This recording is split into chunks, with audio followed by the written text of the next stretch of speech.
Yeah, stay prepared for the up and downs. Life is like a seesaw. Some say it's a bitch, man. What's going on, guys? This is Just Another Critic. Week 3 is in the books. As always, we come back, review Week 3, talk about my takeaways. And if you were here for last week, you know we're going to be touching on the new AP poll as well.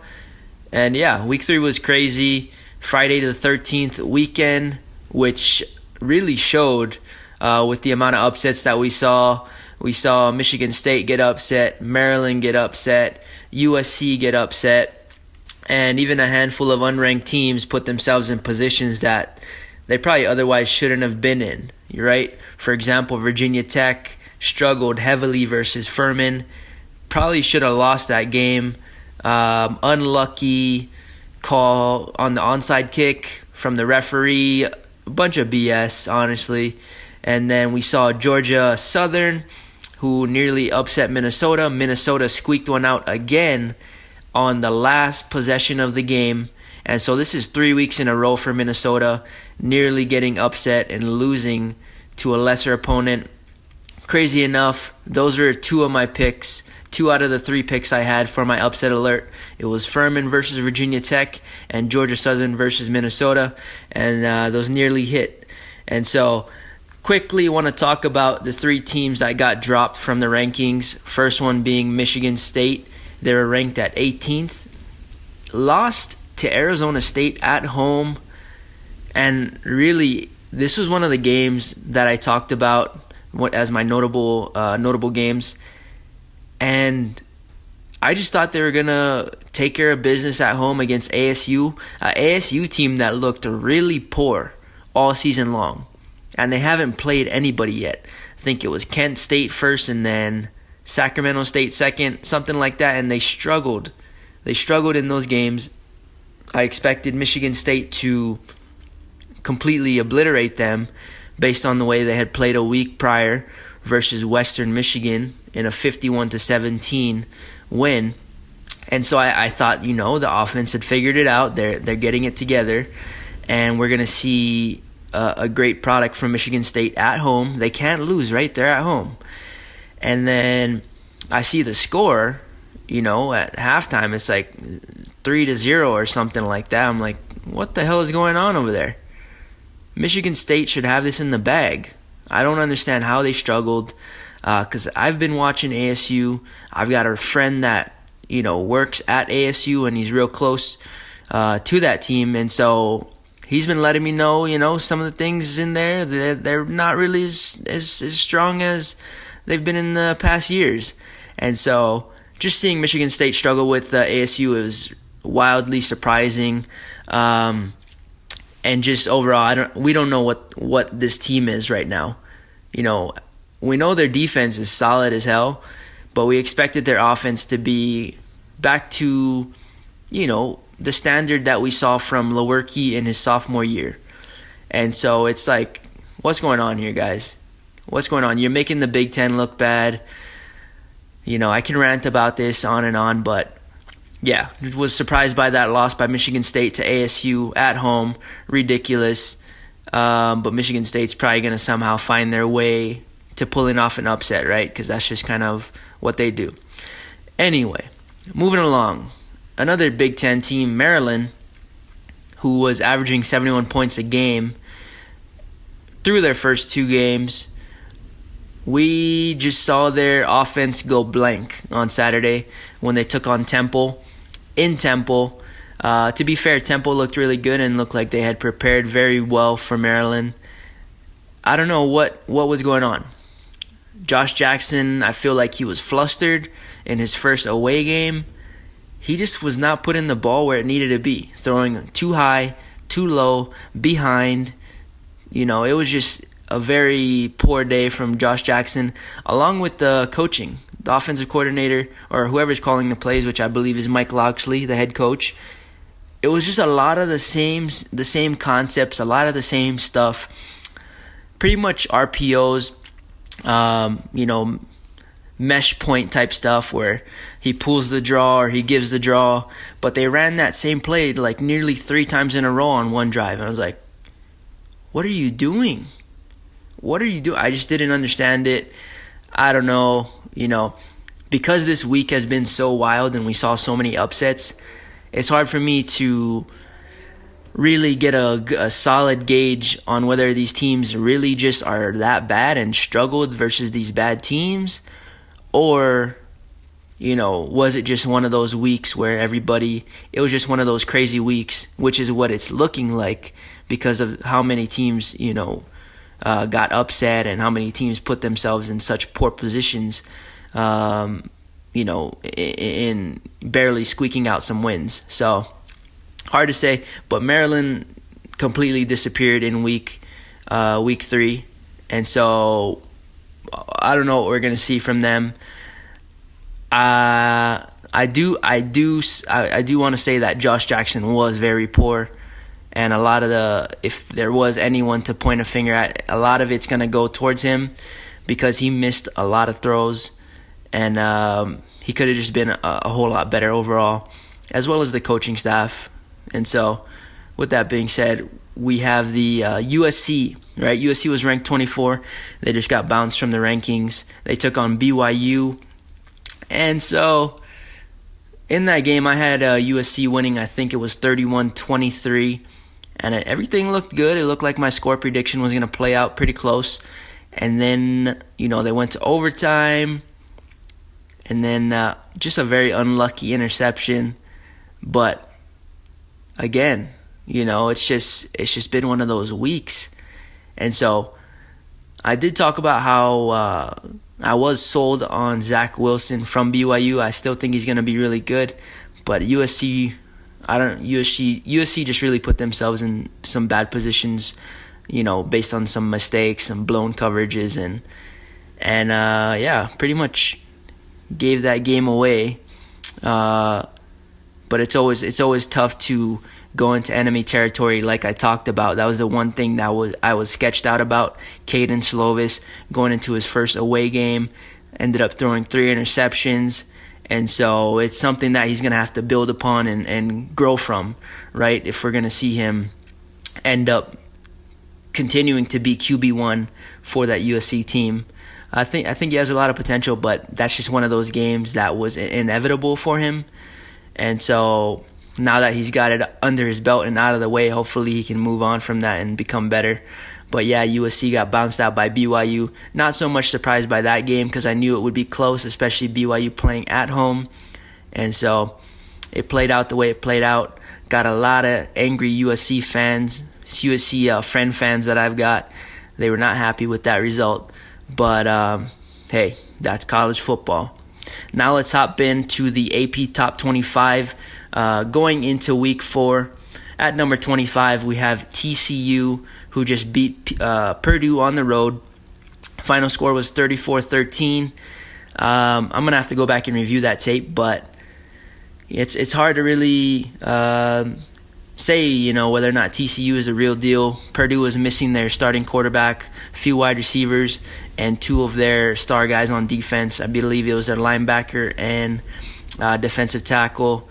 So it's really tough to gauge that win, but we'll see, right? A win's a win. They still had Rondale Moore, but it's going to be a lot easier to shut down a team when they don't have their starting quarterback. And this starting quarterback, Elijah Sindelar, was averaging roughly 500 yards a week. So it's not like he was just, the dude was literally carrying the team. And so 34-13 win in Purdue is a great win. We'll see if TCU can keep it up. Moving up to 24, Arizona State. We kind of talked about them at Michigan State. I think based on the win, they deserve to be pushed up to this spot.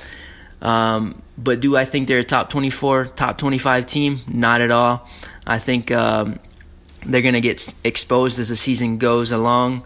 They got Colorado next week. TCU, will drop back quickly. TCU's got SMU next week. SMU's been looking really good. What is his name? His last name is Boucher, right? Former backup quarterback from Texas, took over at SMU. So TCU versus SMU, watch out. Could be on upset alert. And so as we were talking about Arizona State, they got Colorado next week. We'll see what they can do. But like I said, I don't think they're a top 25 team this year. And we're going to continue to learn that as the season moves along. At 23, we have California, 3-0 right now. They were not ranked before this AP poll. They took on North Texas, won 23-17. And so, I don't know. California with the win against Washington and then barely beating North Texas, which North Texas has a great offense, but at the same time that North Texas team just got blown away by SMU a week before. So, California, I believe we still have more questions about them to learn. I think they still need to sharpen up things on offense. I really like their running back. I think his name's Chris Brown. And so they got Ole Miss next week. I think that'll be a good test for them. That game probably be low scoring. Ole Miss has been a lot better defensively this year from what we've seen. They did return 10 starters on that side of the ball. And so I did expect them to be better on that side of the ball this year. But offensively, they need to show more consistency. And California is going to be a good test for them with the way that California has played on defense. And North Texas offensively is no joke. They came in there, held them to 17 points. And so overall, a good win, but still more questions than answers from that California team.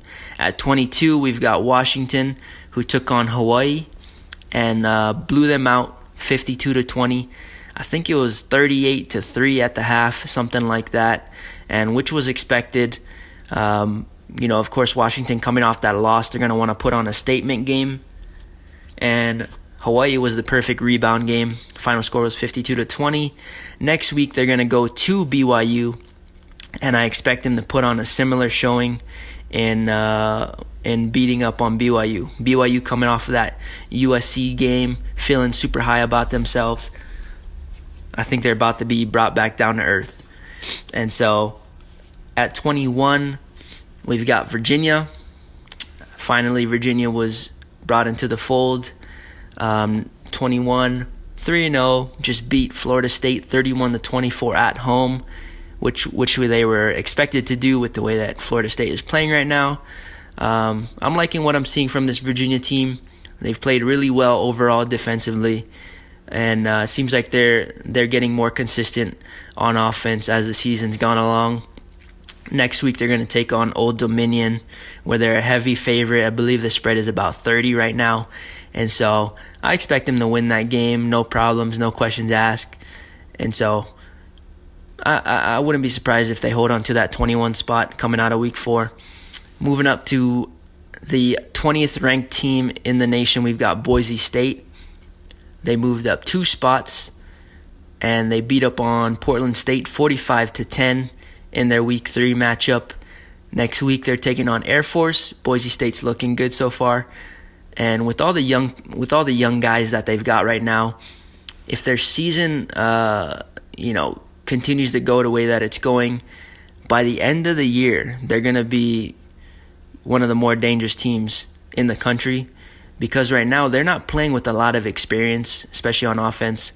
True freshman quarterback, sophomores at wide receiver, sophomore at running back, a lot of young guys on defense. So as these guys continue to develop that experience, they're going to be a lot better, of course, as we expect with that time. By the time November and December comes around, and whoever gets them in a bowl game is going to have a tough opponent to play. And so we've got Washington State ranked 19th, 3-0 right now, moved up 1 spot. Took on Houston 31-24. And for me, if you guys follow me on Instagram, I talked about this game a little bit. Not sold on Washington State at all right now. Oklahoma completely walked over Houston, obliterated them.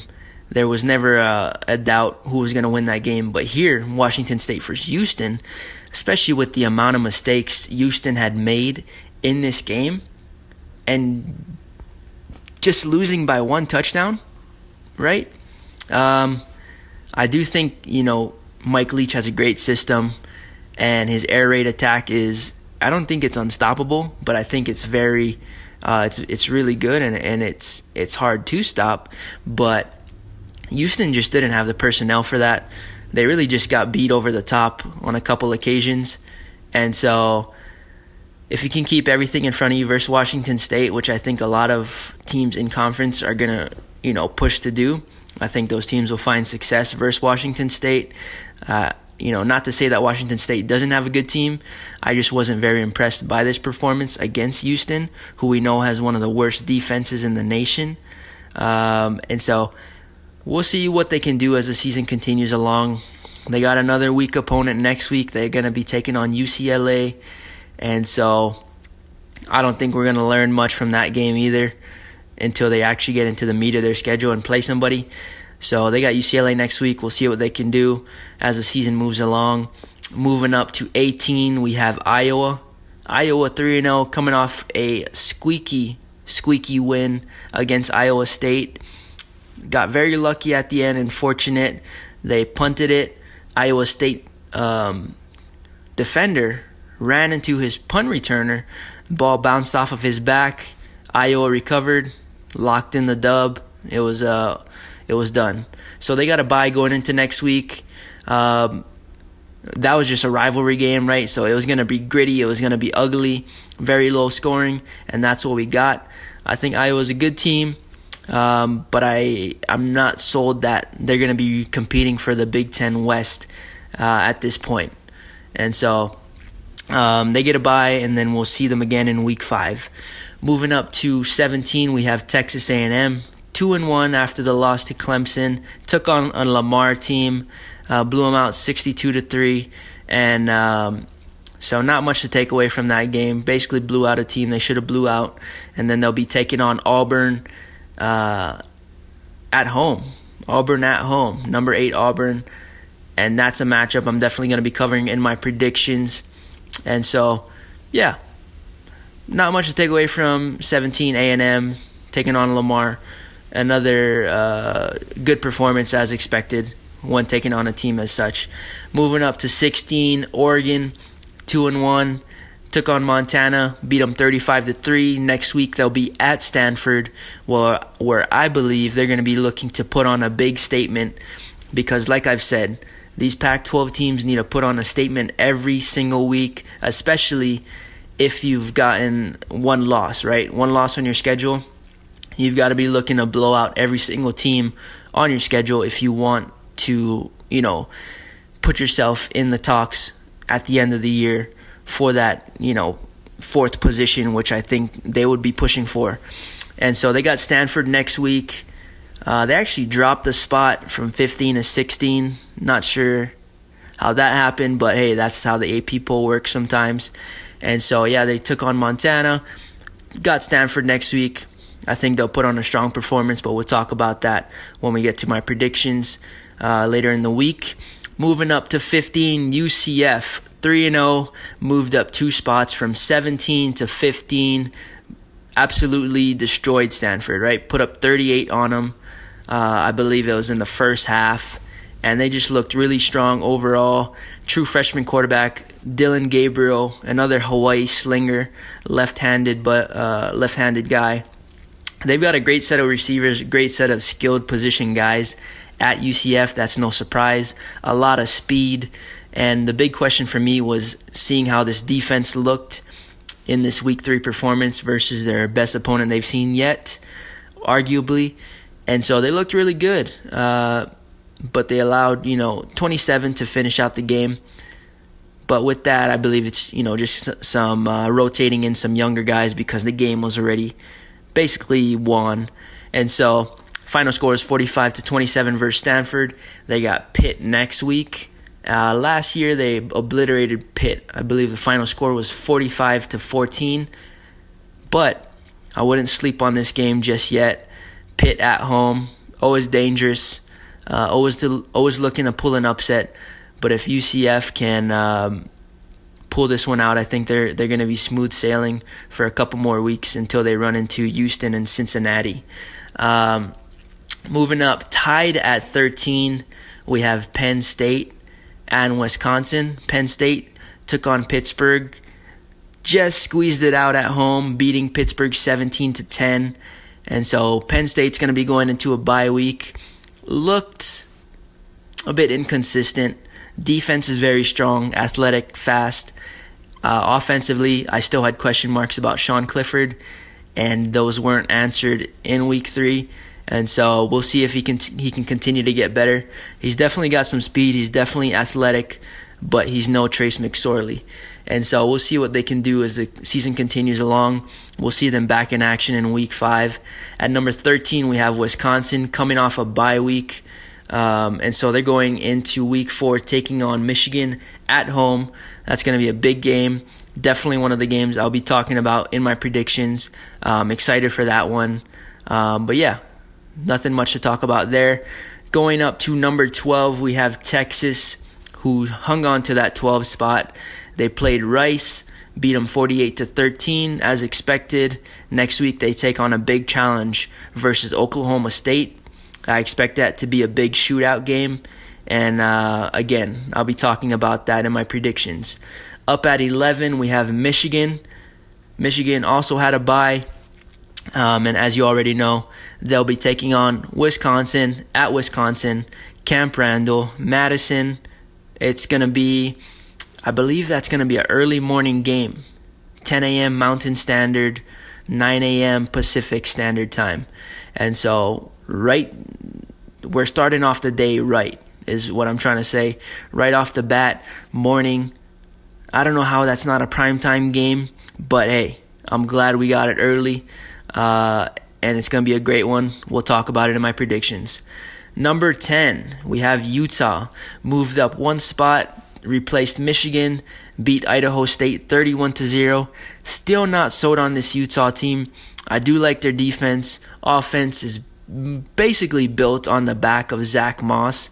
They do have some talented guys at wide receiver, but I think when Utah runs into a team that actually plays a fair amount of defense, we're going to see truly who they are and what they're capable of, and if they're able to, fight through that type of adversity and come out on top.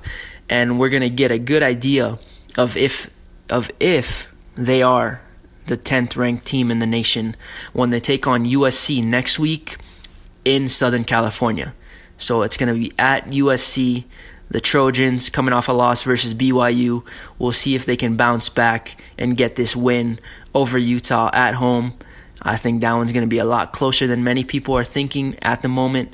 And so we'll talk about that as the predictions get closer. Number 9, we have Florida. Florida 3-0. They just beat Kentucky. Barely squeaked one out. If you guys listen to my predictions, you would know, or if you follow me on Instagram, you saw my college football score predictions. My score prediction for this game was 30-20. The final score was 29-21. I got that close. But with that being said, it was a good game. Kentucky put on a good showing. Florida, unfortunate loss, right? Felipe Franks is out for the year, and so they're going to be bringing in, I believe his last name is Trask. Not too familiar with the kid. I'm going to have to do my research, of course, and then I'll go ahead and talk more about it. In my predictions, I'll touch on this game where they take on Tennessee. This is one of those trap games, I believe, especially right with the way that everyone is downplaying Tennessee. And Tennessee coming off a good win against a very, poor opponent, I believe Chattanooga. And so a smaller school, FCS school, they finally got a dub. And so I think they're feeling good. I think they're going to want to try and carry on that momentum into week 4, taking on Florida in Florida. And knowing they're the big-time underdogs, they're going to come in with a chip on their shoulder, and they're going to try and make a game out of that one. Moving up to 8, we have Auburn, 3-0, took on Kent State in week 3, beat them up 55-16. Offense, man. I'm not sold on this offense from Auburn at all.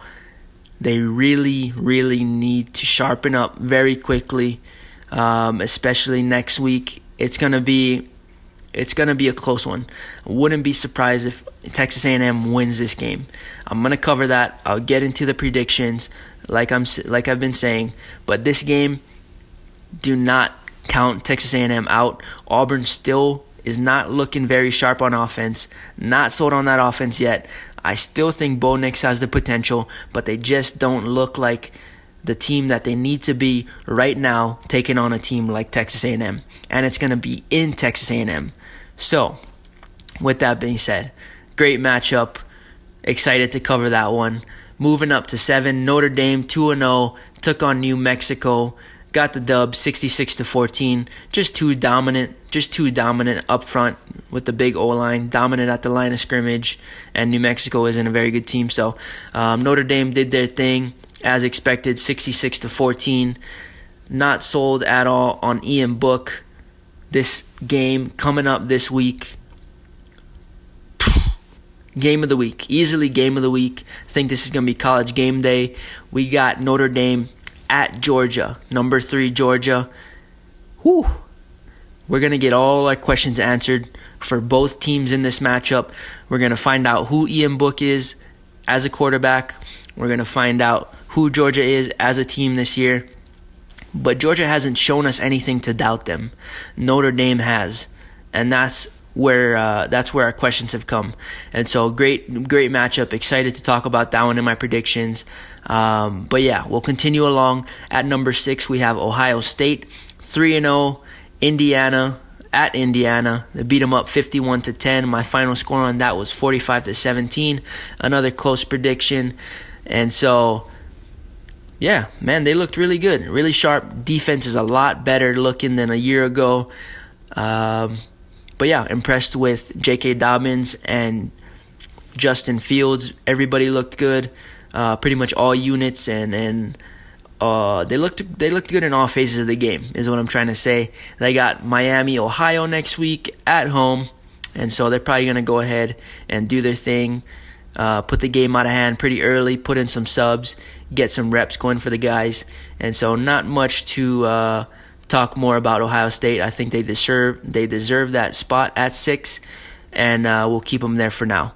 Moving up to number 5, we have Oklahoma 3-0, took on UCLA, and so at this point, they pretty much, I believe it's safe to say, they've finished out the cupcake phase of their schedule, right? Taking on Houston, taking on South Dakota, and then UCLA. All blowouts, all basically games that they did what was expected of them. So, kudos to them. Don't take anything away from them. At this point, we'll give them the 5 spot, and we await week 5, and we await conference play when they begin to take on those bigger challenges, right? But next week they got a bye week, so they get to rest. Jalen Hurts is looking really good. He's got a lot that he feels that he needs to improve on and that their team needs to improve on. But so far they're looking good on both sides of the ball. Defense was very sharp at UCLA. I believe they got 2 interceptions, a handful of sacks, and just looked good overall compared to a year ago. And so at this point, can't really say anything about Oklahoma to discredit them. And they're looking good. Moving up to 4, we have LSU. Took on Northwestern State. Put up a blowout, 65-14. Struggled early in that game. They turned up the notch and took that game out of hand in the second half. They'll be at Vanderbilt this week, and so we'll see if they can continue to do their thing with the in-conference opponent at Vandy. That could be a fun one. And so we'll move up to number 3, Georgia, 3-0. They took on Arkansas State, put on a showing, 55-0. Arkansas State, who's been pretty good early on in the season in their own conference and in their own non-conference opponent matchups. And so put it on a 55-0 shutout. Very impressive. The run game was very strong, as always. Jake Fromm threw for a handful of touchdowns. And so, as we talked about, they'll be taking on Notre Dame at home. I believe Georgia's going to go blackout on that in that game. Blackout jerseys. I'm just hyped for that. I'm just hyped for that matchup. Just super hyped. And so not much more to say. Georgia, Notre Dame. we'll talk about that in the predictions. Moving up to number 2, we had Alabama. 3-0, took on South Carolina, beat them 47-23. Alabama, as I continue to say on a week-to-week basis, the offensive line, right, is still very shaky, still very suspect. They grew stronger as the game went along. I will say that they got better as the game continued along, but early on they really got to start faster, and they really got to start gelling. They really got to start gelling with in-conference play right around the corner. They're lucky they get Southern Mississippi next week to kind of, work out those loose whatever you want to call them, those cracks, those holes, those those things that they need to sharpen up. They need to clean it up, or else Tua is going to be getting hit a lot this season when they get into conference play. And so they get Southern Mississippi next week. Defense, I expected them to have a much better performance, but to be quite honest, they just looked very sluggish. They looked like they had played 2 cupcakes in weeks 1 and 2, and I feel like that's a big reason they were so slow.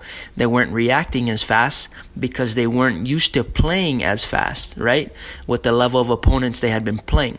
So I think this was one of those games that they were getting caught up to speed with the way that the game will be played in conference. And so just a lot of mistakes, a lot of minor details from the cornerbacks, a lot of poor tackling, and so they really need to pick it up on defense if they're gonna be back at the top of the SEC again this season. Offensively, Tua's slinging it, doing his thing. Wide receivers are looking great. Running backs are looking great. The run blocking, just overall, the O-line, really needs to pull it together and start gelling right now. The run blocking got better in areas, but wasn't consistent as they'd like it to be. And so we'll see what they can be. They're not going to be the same Alabama team as they are right now as we get, towards week 7, week 9, week 11. So we're expecting them to progress by the time those big games come. And so we'll see. Still early on. They got Southern Mississippi next week, and Southern Mississippi just gave up 500 passing yards to Troy, and so that's not a good sign with Tua coming in. They're probably going to light up Southern Mississippi, sit Tua in the second half, and get ready for week 5. Number 1, we got Clemson, 3-0. Took on Syracuse. I talked about this in my notable games and my predictions. Syracuse wasn't going to have a chance with the narratives that had been put in those Clemson players' ears, that Syracuse always gives them a challenge every single year. This was not going to be the year. I was sold on the fact that they were not going to let that be the narrative anymore. Syracuse got obliterated by Maryland a week before, and so coming into this week, I didn't see them having a chance at all. Offensively, Trevor Lawrence, it's funny, right? Because a season ago, well, towards the end of the season anyway, people were criticizing Tua for looking for the big play a lot. And I don't know about you guys, but this is what I saw. It looked like he was shooting for the big play a bit more often than I'm used to seeing him in this game versus Syracuse. I don't know if that's just me. You guys let me know. But he looked good, but he also looked average at times. He threw 2 interceptions. I believe his final stat line was like 22 for 39, 390 yards. So he lit it up. Statistically, when it comes to yards, he was very poor when it came to efficiency. 22 for 39. Not his best game by any means, but through his first 3 games, he has not been this, ultimate quarterback that a lot of people have expected him to be. And as you guys already know, I've criticized Trevor Lawrence for basically, not being the guy who everyone thought he was. And that was in the preseason. As I will continue to say, I think he's a good quarterback. I just don't think he's the guy that everyone says he is. And so as the season continues along, we'll see what happens, right? But he's got 5 interceptions at this point. He had a total of 4 all of last season. And so I think he's starting to get a feel that when these teams have 15 games of tape to review on you, it's not going to be so easy. And so his wide receivers still look great. Running backs still look great. The defense, man. The defense is legit. They look really good. But, of course, we still want to see them take on a legitimate offensive attack. We want to see them tested. And I'm not sure we're going to be able to see that in their regular season. The biggest challenge that we might be able to see from them is versus Wake Forest. But we'll see, right? Anything can shake out. Anything can happen on a week-to-week basis in college football, and that's why we watch. They'll be taking on Charlotte next week at home, and so I expect them to put on possibly another big blowout, if not a shutout. But yeah, the defense is looking super fast, super twitchy, not as big and physical as they've been a year ago or in the past few years with those big boys up front, but they're very fast, very twitchy, and they've got a great coach to put them in the right position to make plays. So it's a lot of optimism to talk about when it comes to that defense. But yeah, Clemson's looking good overall. Trevor Lawrence just needs to clean some things up and make some better decisions if he's going to be the guy that they need him to be. Running backs are looking great. Etienne, came off the field for a little bit. He might be dealing with the injury. We'll have more information on that as the week progresses. But yeah, guys, with that being said, as always, I appreciate you all for supporting the podcast. If you're not already following me on my social media accounts, all that stuff is going to be in the description with those links. And if you want to listen to this podcast on a different media or a medium, I'm on Apple, Spotify, Google Podcasts, pretty much wherever you listen to your stuff. I'm probably on there, so I'll leave all those links in the description. If you're listening on YouTube, I appreciate you as well. If you want to just listen to the audio, subscribe to the podcast on one of those mediums. But all that being said, hope you guys all have a great rest of your day, evening, or night. This is Just Another Critic signing off. Peace. Yeah, stay prepared for the up and downs. Life is like a seesaw. Some say it's a bitch, man. I couldn't agree more. 1 minute you're on top, then you're in the